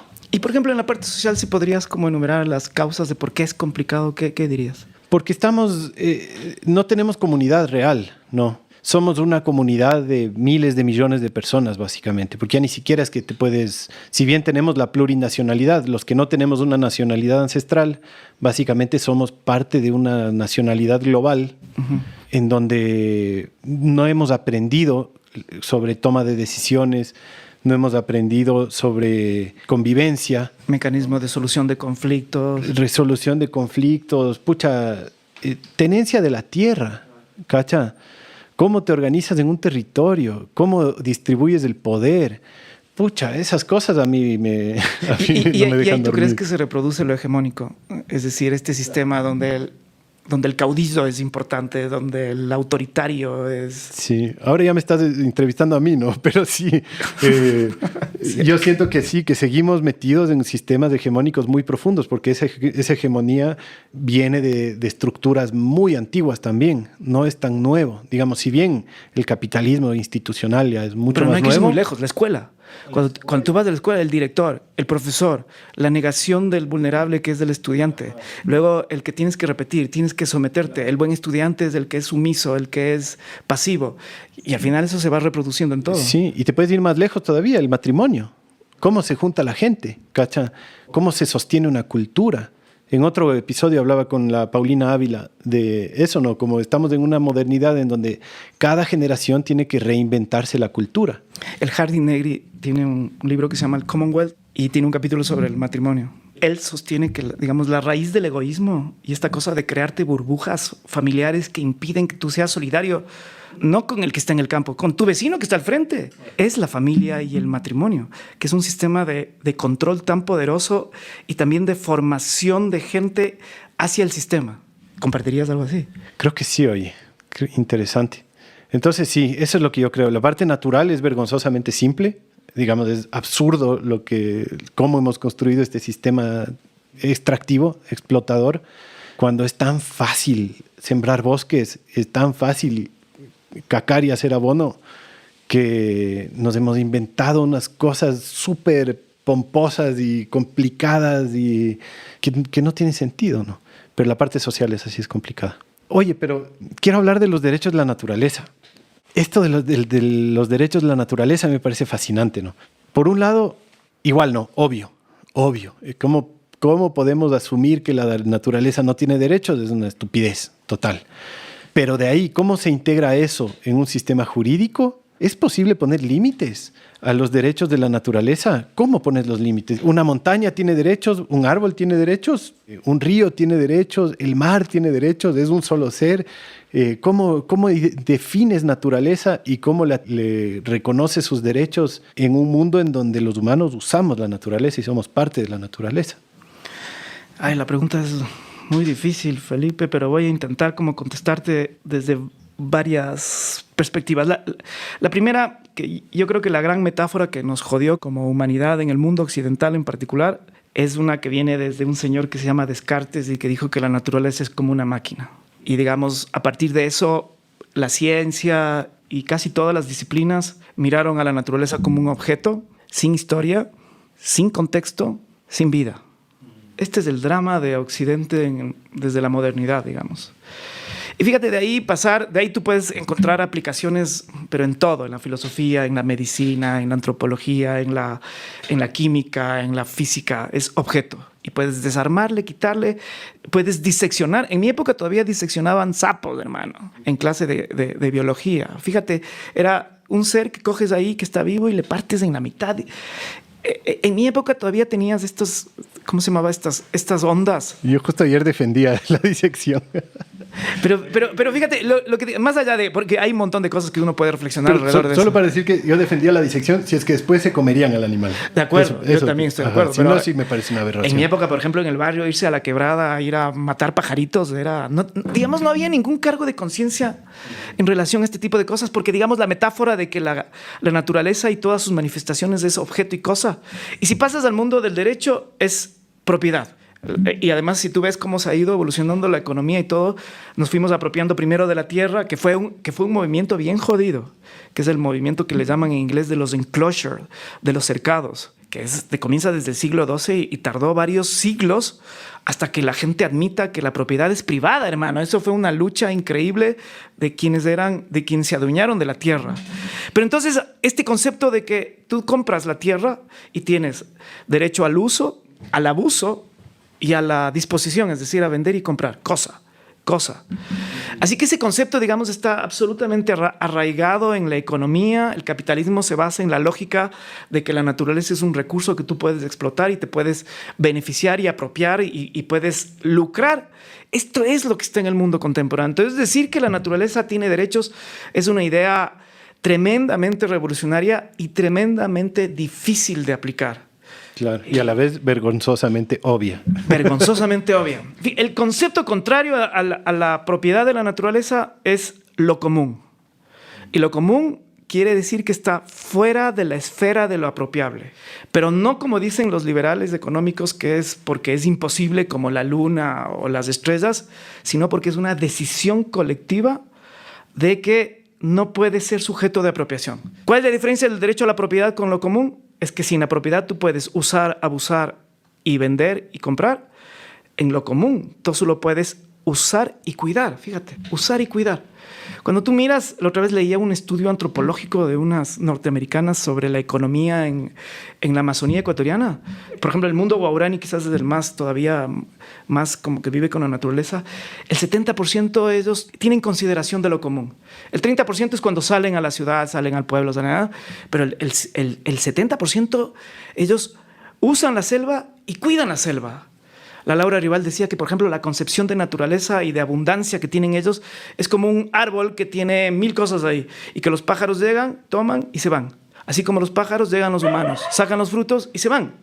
Digamos, esa concepción y por lo tanto hay que cuidar el árbol. ¿Por qué? Porque da a comer a los pájaros, al jaguar y al ser humano.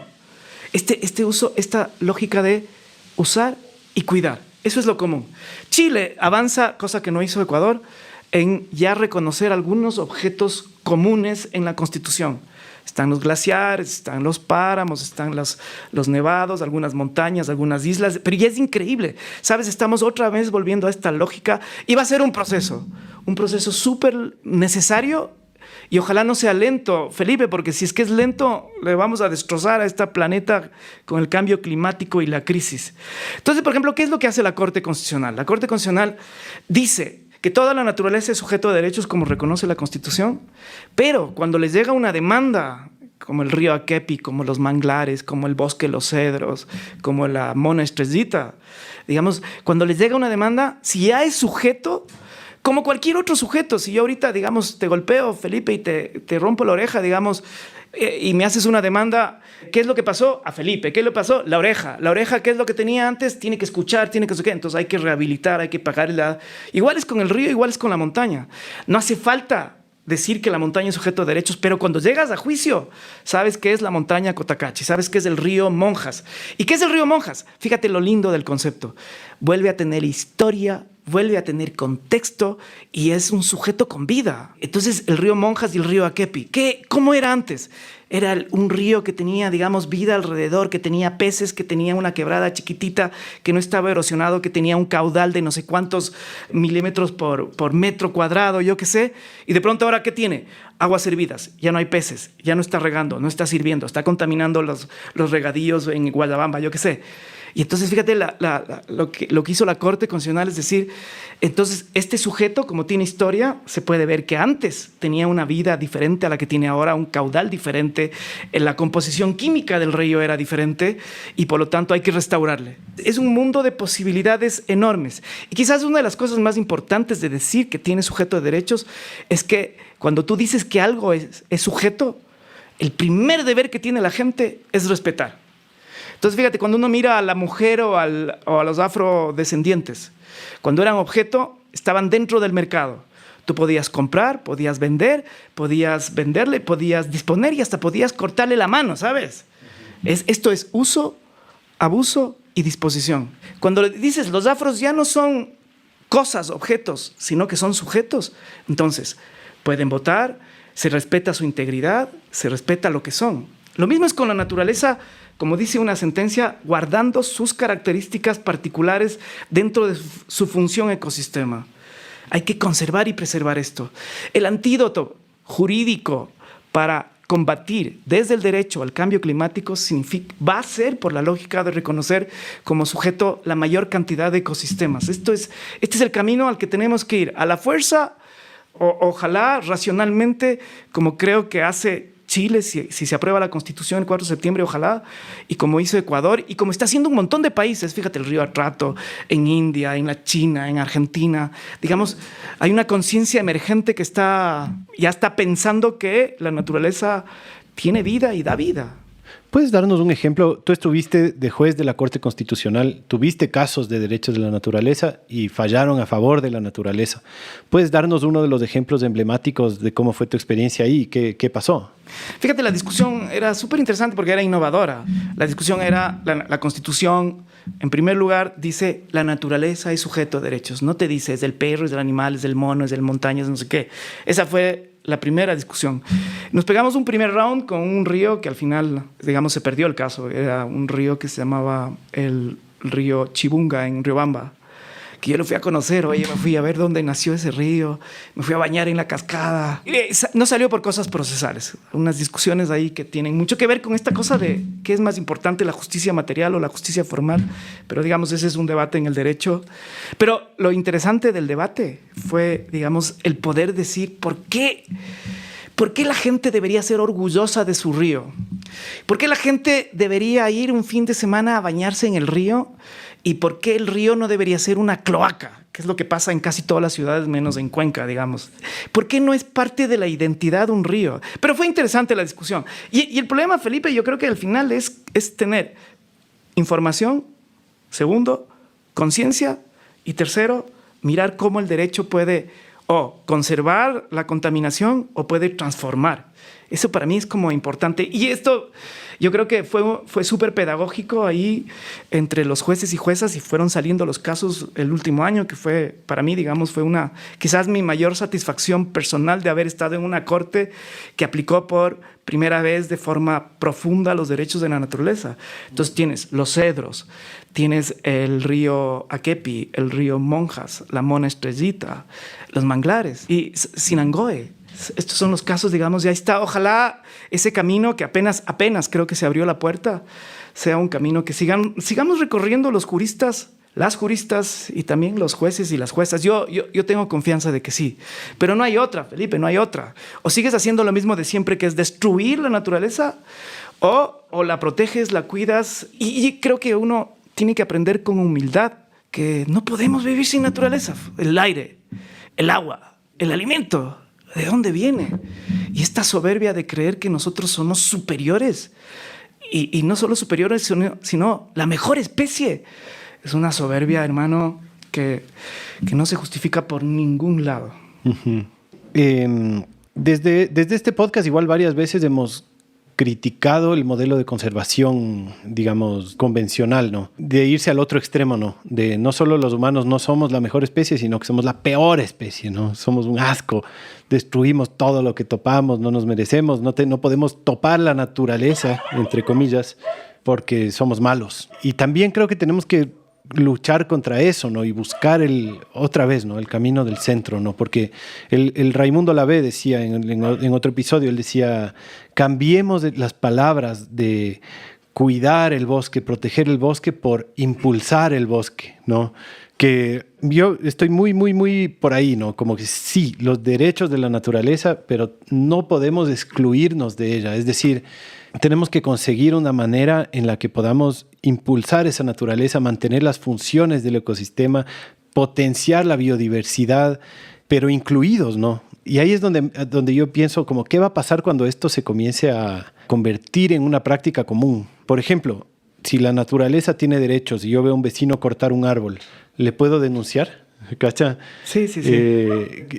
¿Hasta qué punto los humanos toda la vida hemos cortado árboles para hacer casas y simplemente para agricultura y qué sé yo, ¿no? Como que hay maneras de cortar árboles que están bien, ¿no? Como estos modelos sintrópicos que se basan mucho en podas intensivas, pero a la vez potencian la biodiversidad, ¿no? Potencian la vida. Pero ¿cómo se hace en el derecho? Porque como está el lenguaje jurídico de alguna manera, tiene que tender a que haya límites, ¿no? ¿Y cómo se ponen los límites si es que tiene que ver con un criterio ecológico? ¿Cacha? No es, digamos, cuándo estás vulnerando el derecho de la naturaleza y cuándo no. Si es que tú estás, por ejemplo, represando un río, tal vez para hacer una mega hidroeléctrica, claro que seguramente vas a tener un impacto espantoso.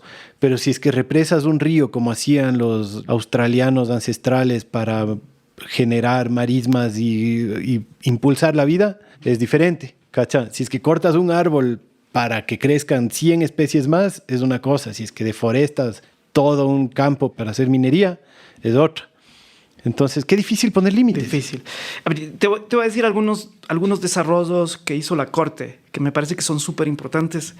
El uno es sobre los principios que uno tiene que mirar cuando tiene un caso sobre derechos de naturaleza, y el otro, que tiene que ver con tu pregunta, es cómo interpretar en estas tensiones que podría haber entre derechos, entre especies y entre seres humanos y la naturaleza. Pero como premisa estoy de acuerdo contigo, que ya lo hablamos cuando veíamos el conflicto, de que los dogmatismos y los radicalismos, digamos, no deberían funcionar, porque generas desequilibrios, y el equilibrio es, digamos, buscar términos medios entre unos y otros. Entonces, hay tres principios que están en la sentencia de Manglares, que son puro Fitzhugh Capra y puro Maturana, hermano. Es increíble. Por eso te digo, es tan importante que el derecho ya deje de pensar que el derecho solamente es un conjunto de normas jurídicas que están en el papel. No, que el derecho tiene que mirar la vida, tiene que mirar la realidad, y ahora que está la naturaleza tienes que ir a ver cómo funciona un ecosistema. Es un proceso crítico. Es un proceso crítico y si tienes, por ejemplo, todos los casos que resolvió la Corte, hay mucha ciencia, una al lado, y por otro lado hay mucha interculturalidad. Por eso en el caso de Manglares, yo creo que te mandé la sentencia. Me mandaste, ¿la podemos poner en las notas? Sí, para que la vea la gente. Por favor, y ahí vas a ver que la voz de Realpe es importante. Y aparece él como... ¿Por qué es importante el manglar? Los científicos te dicen porque hay una diversidad de no sé qué pájaros, no sé qué vidas. Y los otros te dicen porque además es, digamos, es mi madre casi. Entonces, los tres principios son estos. El primer principio es de diversidad. Todo atentado a la diversidad, digamos, es una afectación a la naturaleza. En ese sentido, algún rato, por ejemplo, el monocultivo se verá como una violación a los derechos de naturaleza, y en el caso de los manglares ese fue el argumento, porque la ley decía, cuando el manglar esté degradado, entonces se podrá hacer monocultivo. Era como una dedicatoria a las camoreneras y a la palma africana. Y la Corte dice, no, al revés. Cuando esté degradado, lo que le hace falta para regenerar al ecosistema es mayor diversidad. Entonces no puede poner un monocultivo. La diversidad es una. En ese sentido, por ejemplo, el ser humano somos un problema como especie, particularmente ahora. Somos un monocultivo. Somos un monocultivo y además ahora que estamos como el 70% en las ciudades y necesitas una producción industrial muy brutal para mantener ciudades tan gigantescas como es un problema en términos de derechos de la naturaleza. Ese es el uno. El otro es una palabra de Maturana y está en la sentencia, que es autopoiesis, que es esa capacidad de la naturaleza de autorregenerarse a sí misma, que Lovelock hizo, digamos, su reflexión a partir de la atmósfera y sacó su hipótesis Gaia, o Magoulis hizo a partir de los microorganismos, que es impresionante también cómo pueden... Bueno, y tú en tu podcast de los hongos tienes esa capacidad enorme de mirar a los hongos con esa capacidad autorregenerativa impresionante.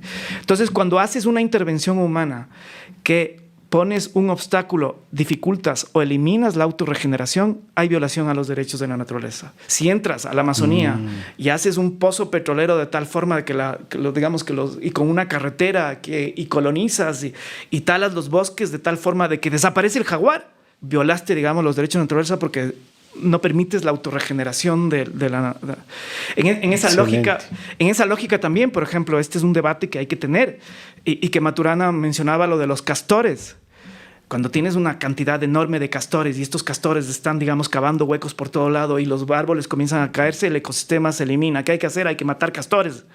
Es la misma lógica con los perros ferales, que ahora parece que es el principal problema que hay aquí en Ecuador. Más que tenías la hipótesis de que los cóndores son los depredadores y parece que son los perros, hermano, los que en las ciudades abandonan. ¿Qué hay que hacer con los perros? O sea, si está eliminando y el perro hace un daño tal al ecosistema que el ecosistema no puede autorregenerarse, tienes que, digamos, eliminar al que está dañando el equilibrio del ecosistema. Y el otro, súper importante, es el de las interrelaciones, la vida en comunidad.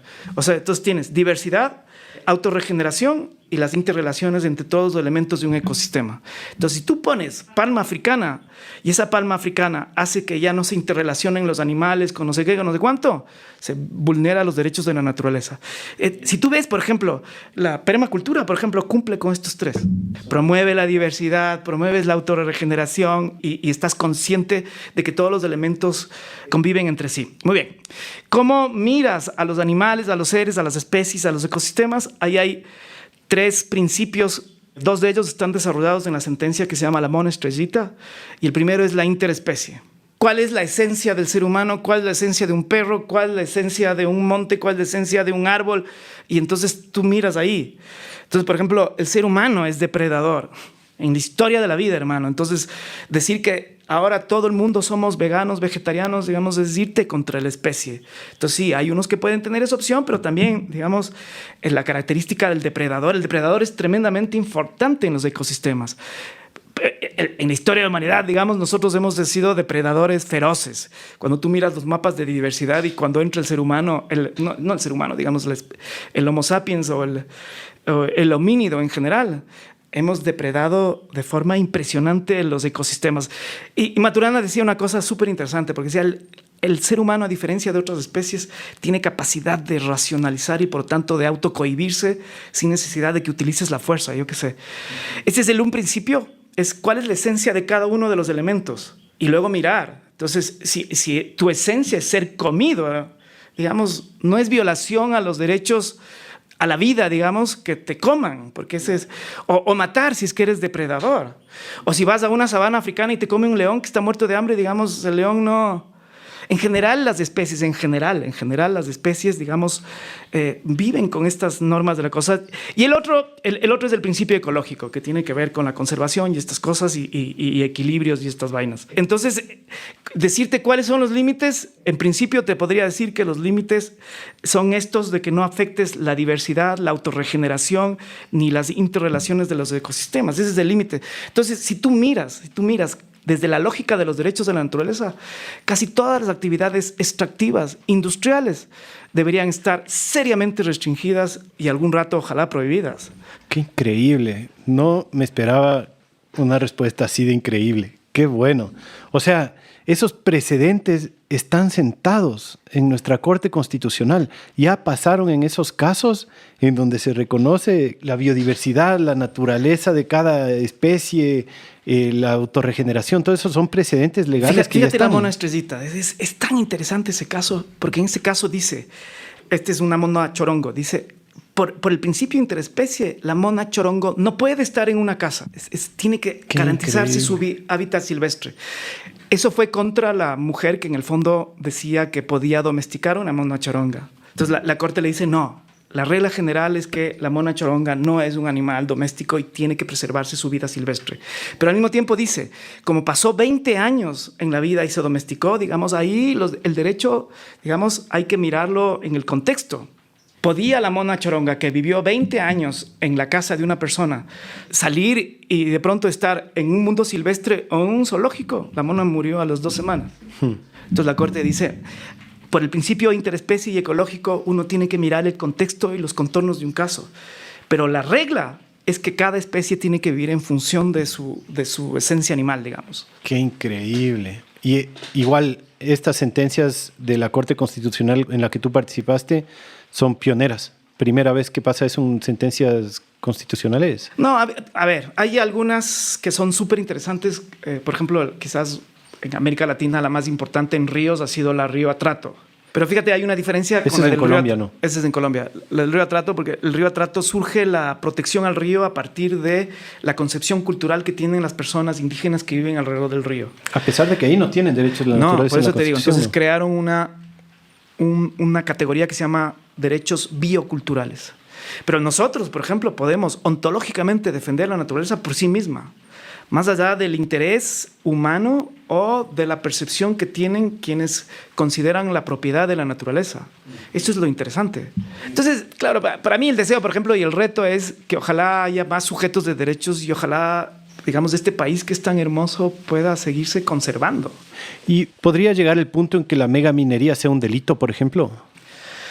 Sí, yo creo, o sea, sí, pero eso significa, ahorita el derecho predomina la concepción de propiedad privada. Esto es, digamos, tienes toda una estructura judicial de jueces de lo civil, de primera, segunda, casación y no sé qué cosas. Esta es la regla que está pasando ahorita. Y me parece que en esta transición hacia lo común, lo que está pasando ahorita en Ecuador me parece que es los primeros pasos.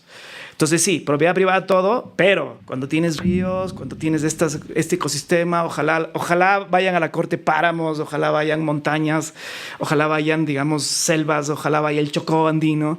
Y son espacios donde se va como generando una situación de aquí no entra la propiedad privada. Porque hay otros valores, hay ecosistemas, hay vidas que se tienen que proteger. Esto me parece que es transición. Yo creo que cada vez más espero haya más conciencia desde el derecho y de los ámbitos de poder y que se vaya expandiendo esto. Ojalá pase esto. En su momento, la propiedad privada fue lo excepcional. Costó siglos para que la propiedad privada tenga registro y tenga un juez que le proteja. Y se logró a costa de un montón. Pasar el sistema feudal al sistema de mercado capitalista, digamos, costó mucho tiempo. Y yo espero que pasar de un sistema de propiedad privada a un sistema de lo común no sea doloroso, pero me parece que es súper necesario. Difícil que no sea doloroso, ¿no? Es difícil porque hay mucho interés. Fíjate, la otra vez leía en un libro de Capra que hablaba de cuántos trillones de dólares todavía está bajo la tierra en minería y en petróleo. Y él decía, les cuento esto porque vean que el panorama no va a ser fácil. En un libro muy lindo que él escribió sobre naturaleza y sistemas jurídicos con un abogado italiano.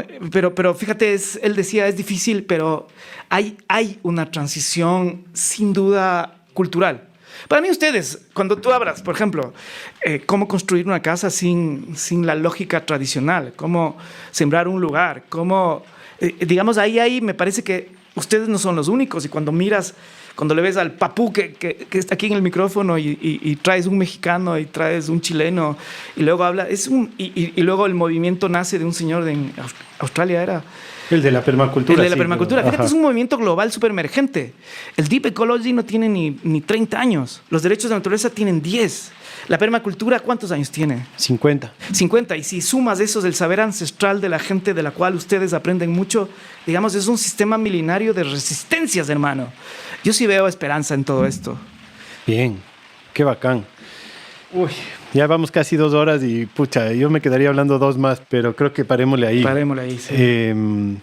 No sé si quieras dar un mensaje final de pronto a la gente, tal vez solo como una última cosita, saber qué agencia puede tener la gente o qué poder de acción puede tener una persona común que ve que se están vulnerando los derechos de la naturaleza en su lugar, como para hacer algo, poner una denuncia en la Corte Constitucional o qué sé yo. A mí me parece que el derecho es una herramienta. Y como comenzamos diciendo en el programa, la herramienta puede ser utilizada para bien o para mal. En general está siendo usada para controlar, reprimir y favorecer a ciertas personas muy minoritarias en el mundo. Y también el derecho puede ser para emancipar, liberar y proteger. La clave de eso es que la gente esté consciente de sus derechos y también sepa que en el sistema jurídico hay gente pagada por el Estado, que son los jueces, que tienen la misión de proteger a esa gente que les viola los derechos. Entonces, el derecho, el saber y la exigibilidad ha sido un mundo de privilegio. Entonces, yo creo que la primera cosa es, abran la Constitución, que ese es a los que no tienen poder económico, político, fuerza, no sé qué, la Constitución es una herramienta.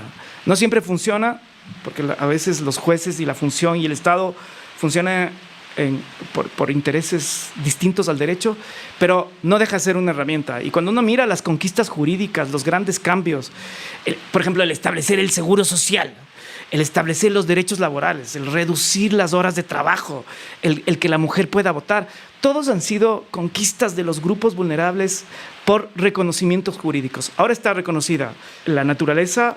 Yo estoy casi seguro que todos los de Radio Semilla y los guardianes hacen soberanía alimentaria, por ejemplo.